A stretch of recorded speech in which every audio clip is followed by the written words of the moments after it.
Fala galera, tudo bem? Estamos de volta com um tema muito interessante para os nossos vestibulares e principalmente para o Enem. Agropecuária brasileira. Essa temática ela é extremamente importante em razão do que ela representa em termos de PIB para o Brasil. O que é importante entender?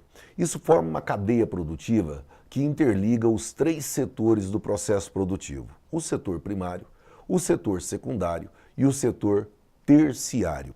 Isso dá origem a uma cadeia produtiva que chamamos de cadeia produtiva do agronegócio, o chamado CAI, ou Complexo Agroindustrial, onde estima-se que para cada um emprego gerado no setor primário, nós temos 2 empregos no setor secundário e 3 empregos no setor terciário.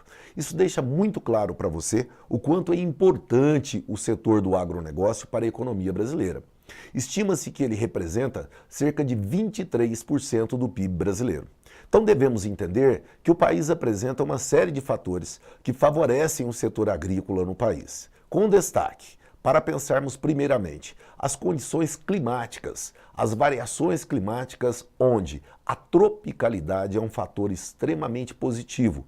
Por quê? Permite produzir produtos que não temos como produzir em mercados importantes de países do eixo norte, tais como os países da Europa, alguns países da Ásia e ainda a América do Norte. O território nacional, ao contrário, apresenta uma variação latitudinal que favorece a produção, desde produtos temperados, lá nas regiões subtropicais, passando por produtos tropicais, como o Cerrado brasileiro, até produtos de origem equatorial ou ainda no semiárido nordestino.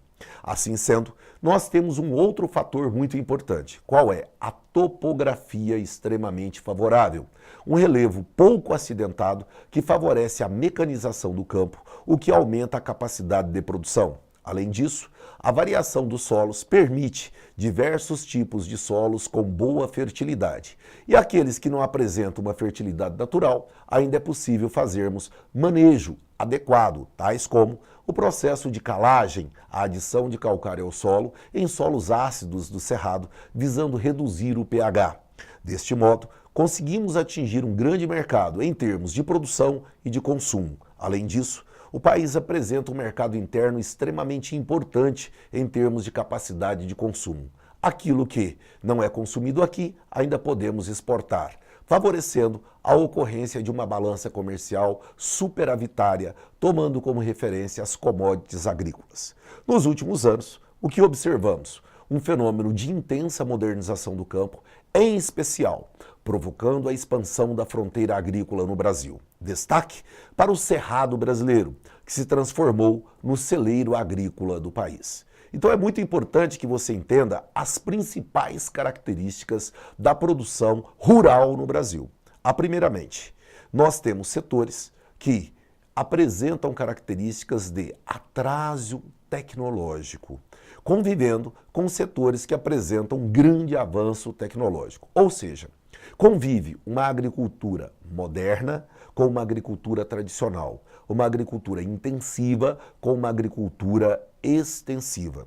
Temos ainda espaços territoriais de grandes plantações, tais como os chamados plantations, áreas monocultoras, onde a grande propriedade é uma característica e que a produção é voltada essencialmente para o mercado externo, não ficando dentro do mercado brasileiro.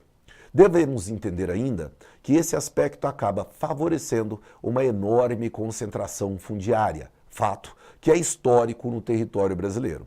O que devemos observar ainda? Que temos uma situação em que o setor agropecuário rende grandes superávites para o nosso país. Segundo o IBGE, varia entre 23% a 25% do PIB brasileiro. Então devemos entender o que esse setor é extremamente importante, com destaque para produtos que são considerados como commodities de caráter externo: soja, cana-de-açúcar, milho, feijão, café. O que isso significa em termos práticos? Que o Brasil é um grande produtor e exportador de commodities agrícolas. Uma dificuldade que teremos: concorrer com países ricos, que por vezes concedem subsídios exacerbados para esse setor, o que não é permitido pela realidade econômica do nosso país. Assim, às vezes temos dificuldade de concorrer. Outro aspecto muito importante é que, por vezes, países centrais ainda adotam medidas protecionistas, o chamado protecionismo alfandegário, ou ainda barreiras não alfandegárias, associada a questões fitossanitárias, que são entraves para a exportação dos nossos produtos. Esses entraves estão associados também a um enorme processo de endividamento do produtor brasileiro. Desse modo, é necessário que tenhamos uma política agrícola que garanta subsídios para a agricultura brasileira ser competitiva. Merece destaque ainda a produção agropecuária com bovinos, suínos e aves, que tem um mercado internacional muito grande, onde a modernização dessa estrutura é crucial para termos competitividade. Devemos ainda pensar que essa modernização ela não pode ser meramente em termos de estrutura de produção. Ela tem que ser também do ponto de vista médico-sanitário, para que o produto não seja objeto de barreiras não alfandegárias. Para você entender um pouco mais disso, eu convido você a nos acompanhar nas aulas subsequentes deste tema. Eu aguardo você para refletirmos um pouco mais sobre esse tema. Um grande abraço e até a próxima. Te aguardo.